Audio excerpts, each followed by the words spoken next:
এখনও ও রাতের বেলা ড্রাঙ্ক হয়ে আমাকে ফোন করে। ফোন ধরলে আমার ইমতু কই, আমার ইমতু কই, অথচ ও আমার ওয়াইফের সাথে কিন্তু ওর ভালো বন্ডিং ছিল বেশি। আচ্ছা, খেপায়ও দিত, আমার বউকে অনেক খেপায় দিত। ইন্ডিয়াতে আমি কখনো প্রেম করিনি। আমার একটা বান্ধবী ছিল, আচ্ছা। ও ছিল more than friend less than girlfriend. Wait, more than friend less than girlfriend, তাহলে এটা কি মানে এটাই কি হবে?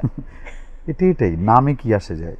মানে এখানে কি কি সুযোগ সুবিধা আছে? এই ধরনের কথা বললে তো আবার বউ একটু মেয়েরা তো মাইন্ড সহ্য করবে। করার হ্যাঁ, কথা না। বাট আমার বউ সহ্য করেছে, কারণ আমার বউ ওকে বোঝে আসলে ও কেমন। ও একটু ঝগড়াটে, কিন্তু মনটা অনেক ভালো। আচ্ছা, ও ঝগড়াটেতে থাকার কারণে এখন আমার লাইফে নাই আর কি। সে কি মনে মনে আপনাকে ভালোবাসে? মনে মনে না, প্রকাশ্যেই ভালোবাসে। এটা বলে?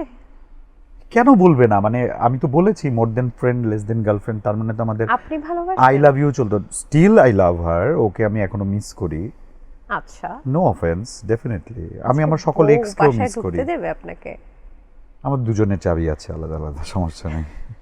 আপনার সম্পর্কে দর্শকরা সবচেয়ে বেশি জানতে চায় এমন 3টা বিষয় নিয়ে কথা বলবেন বা প্রশ্ন আপনিই করেন, কি মনে হয় প্রথম প্রশ্ন কি হতে পারে? আসলে কি, মানে দর্শকদের সবসময় পার্সোনাল ইস্যু নিয়ে ওদের অনেক আগ্রহ থাকে। একদম। তবে আমি খুব সরি যে কিছু দর্শক খুব জাজমেন্টাল হয়। ওরা জানে না কিছু না, নিজের মন মতো করে বলে ফেলে একটা কথা। আগে কষ্ট পেতাম, এখন আর কষ্ট পাই না। অনেকে বলে যে কটা মেয়ের সাথে আমার প্রেম ছিল মিডিয়াতে, নায়িকাদের সাথে, এটা জানতে চায়। এটার উত্তরটা কি? এটা হচ্ছে, মিডিয়াতে আমি কখনো প্রেম করিনি। আমার একটা বান্ধবী ছিল, আচ্ছা। ও ছিল more than friend less than girlfriend. Wait, more than friend less than girlfriend, তাহলে এটা কি মানে সংজ্ঞাটা কি হবে? এটাই নামে কি আসে যায়। মানে এখানে কি কি সুযোগ সুবিধা আছে? মানে সম্পর্ক কখনো সুযোগ সুবিধা দিয়ে হয় না, ওটা কি কি understanding বাণিজ্যিক আছে? হয়ে যায় তখন সম্পর্কটা। মানে একটা ব্যাপার ছিল ওর সাথে আমার, এখনো ও রাতের বেলা ড্রাঙ্ক হয়ে আমাকে ফোন করে।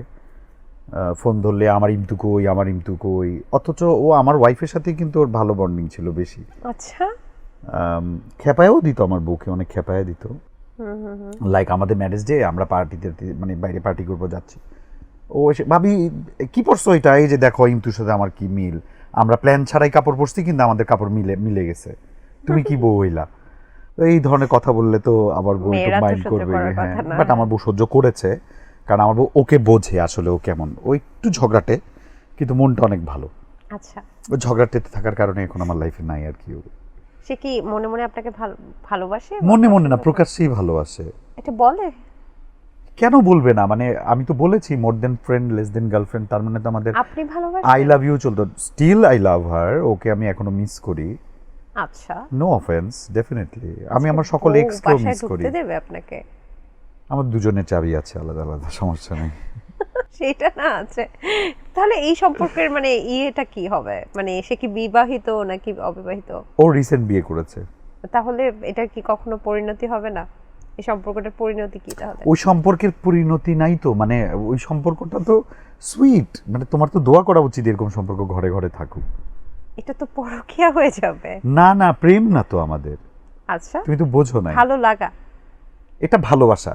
আমার একটা, ভালোবাসা। লাইক আমি তোমাকে বুঝায় বলি, যেমন আমার ঘরের যে মেড বুয়া যে আসে, আমি জানি না সবার সাথে ওনার কি সম্পর্ক, সবাই সব মানে আমার ওয়াইফ ওনার নামে বিচার দেয়, আবার আমার পাশের বাসায় আমার ফ্রেন্ডরা থাকে, উনি ওখানে কাজ করেন, ওখানেও দেখি যে আমার ফ্রেন্ডরা ওনার নামে বিচার দেন, উনি এসে ফ্রেন্ডদের নামে বিচার দেন।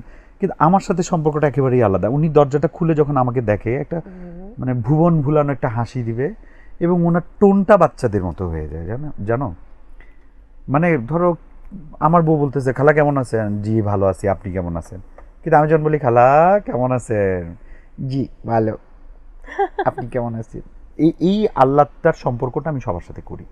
আচ্ছা তো ওটার বিনিময়ে তো আমি ভালোবাসাটা পাই। আচ্ছা আচ্ছা, তার মানে একটা ভালোবাসার সম্পর্ক সবার সাথেই রাখেন। আউট অফ দ্য বক্স, মানে আমি একটা অন্যরকম সম্পর্ক করি, যাতে ওই মানুষগুলো আমাকে দেখলে, মানে খুব আপন মানুষকে দেখলে যে এক্সপ্রেশনটা আসে, ওই এক্সপ্রেশনটা দেখার জন্য আমি অনেক কষ্ট করি, অনেক কিছু ইনভেস্ট করি, আমি সময়, অর্থ, কষ্ট, ডেডিকেশন, কেয়ার, প্যাম্পারিং, এগুলো আমি ইনভেস্ট করি, যার কারণে। খালাকে কিভাবে প্যাম্পারিং করেন, মানে বুয়ার মাসি যিনি? যেমন ধরো আজকে আমার সাথে পার্টি আছে, সো ডেফিনেটলি আমি হাতে গুনে মাথা পিছু আমি রান্না করি না, আমি একটু বেশি করে রান্না করি, ওনার খাবারটা আমি প্রিজার্ভ করে রেখে দিই, সকালে এসে উনি নিয়ে যায়, কিন্তু তারপরে ওনাকে আমি একটা এক্সট্রা টাকা দিই যেটা ওনাকে বোনাস হ্যাপিনেস দেয়। লাইক আমি হয়তো ওনাকে চিকেন, বিফ আর রাইস দিলাম, আমি আরও 200 টাকা দিয়ে বলি যে আপনি সালাদ কিনবেন আর ডিম কিনবেন, কিনে এটার সাথে করে ছেলেকে নিয়ে জামাকে নিয়ে খাবেন। বাহ, খুব তো চমৎকার। এই ধরনের ছোট ছোট ব্যাপারিংগুলো আমি করি। জাগো এফএম এর অ্যাপ এখন পাওয়া যাচ্ছে অ্যাপ স্টোর এবং প্লে স্টোরে।